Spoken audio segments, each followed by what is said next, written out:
Как вести бухгалтерию в онлайне? Ну и вообще, как в целом вести бухгалтерский учет индивидуальным предпринимателям? Давайте разберемся. Во-первых, как мы говорили в предыдущем видео, у нас индивидуальные предприниматели делятся в зависимости от своего режима налогообложения.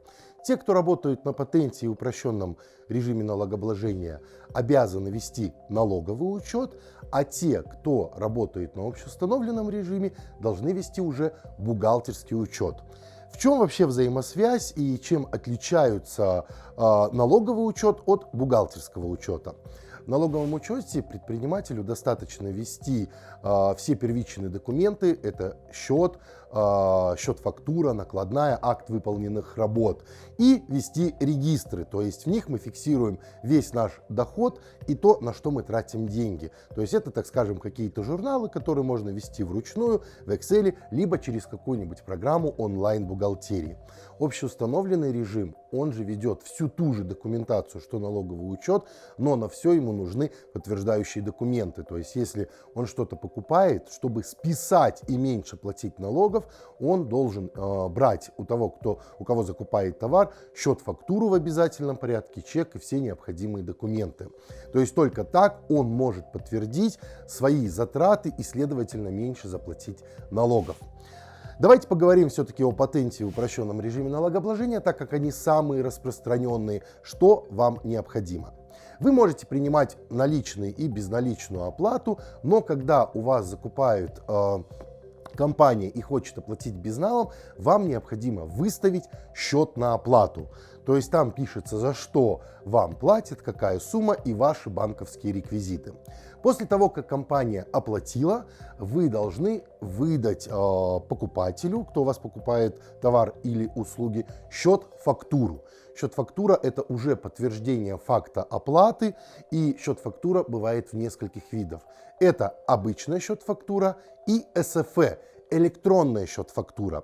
На сегодняшний момент в Казахстане некоторые предприниматели обязаны уже выписывать только в электронном виде свои счета-фактуры. Но до конца года планируется внести поправки и уже всех перевести на СФЭ. После того, как вы поставили товар, вы выдаете компании, кто у вас закупал, накладную, что товар отпущен. Если же вы оказываете услуги, то мы выписываем акт выполненных работ. То есть вот основной набор документов, который вам в работе необходим. Если вы принимаете оплату налом, то есть до этого мы разбирали вариант без нала, то при оплате налом, когда компания вам оплачивает, счет на оплату вам выставлять не надо, а счет-фактуру и акт или накладную вы выписываете обязательно. Но не забываем, когда вы работаете за наличку, вы обязаны еще выбить фискальный чек.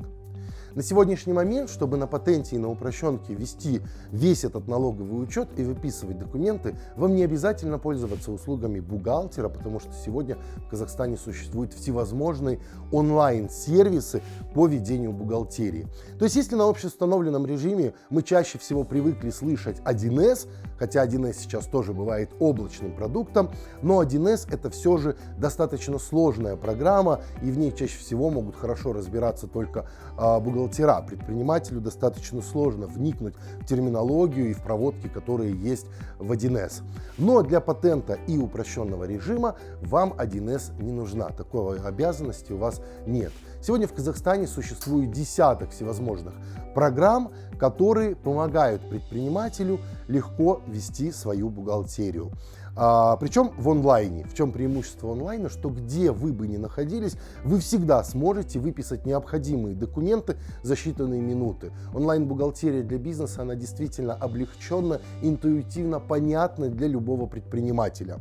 Онлайн-бухгалтерия, она интегрирована со всеми сервисами СФЭ, как мы говорили, электронной счет-фактурой. То есть все, что вы выписываете, автоматически уходит на сервер и выписывается электронная счет-фактура.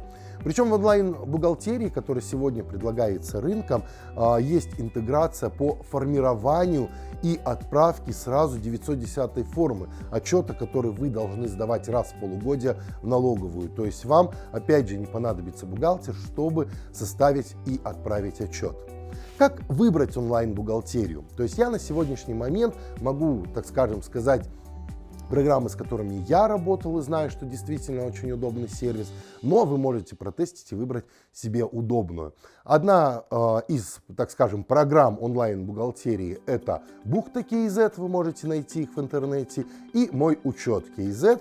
Это две программы, которые вы можете использовать в своей работе.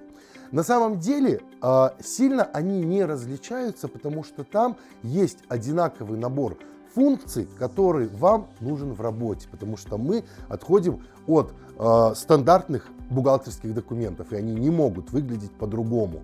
То есть, следовательно, выбирайте программу, которая вам по душе, которую вы открыли, и она вам, может быть, понравилась, как расположены кнопки, что вам действительно в ней удобно. В основном во всех сервисах онлайн-бухгалтерии вам предоставляется 1 месяц бесплатной работы, чтобы вы могли набить свою руку и посмотреть, какой же сервис вам подходит больше всего и удобней.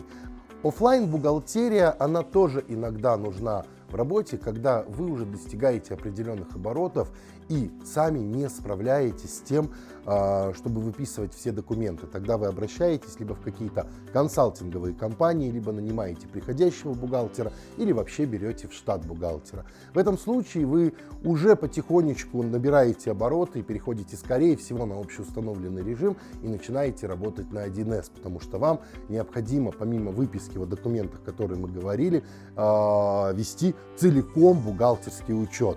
Поэтому на начальных этапах вы можете справиться самостоятельно, без использования бухгалтера, через онлайн-бухгалтерию.